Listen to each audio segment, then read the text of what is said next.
Valentine's ডেতে কথার জীবনে অন্য কেউ। কথা এবং অগ্নিবের বিয়ে হয়েছে খুব বেশি দিন হয়নি।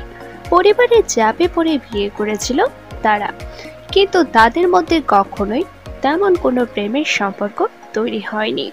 উল্টে একে অপরের পেছনে লেগে রয়েছে তারা। তবে তাদের সেই খুনসুটি দেখতে ভীষণ পছন্দ করেন দর্শকেরা। তাই কথা জীবনে অন্য মানুষ আসুক এমনটাও চান না দর্শকেরা।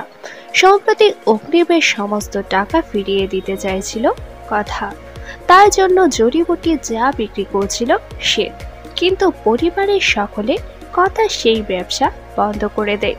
আর এতে ভীষণ মন খারাপ কথার। ঠিক তখনই কথার কাছে ফোন আসে, তার কাছ থেকে কেউ 500 প্যাকেট জড়িবুটি দেওয়া চা কিনতে চায়। তবে কথার এই বিপদে কথাকে কে সাহায্য করেছে সেই ব্যক্তির মুখ দেখানো হয়নি প্রমোদে, আর যা দেখে চিন্তায় পড়ে গিয়েছে দর্শকেরা। কথা এবং অগ্নিবের মাঝে তারা দেখতে চান না কাউকে। তবে দর্শকদের ভয়ের কোনো কারণ নেই। এই প্রেমের সপ্তাহে নিজের প্রেমকে উপহার দিতে চায় অগ্নিব। তাই কথা যেন চিন্তামুক্ত থাকে এবং ভালো থাকে, তার জন্য এই প্ল্যান করেছে অগ্নিব।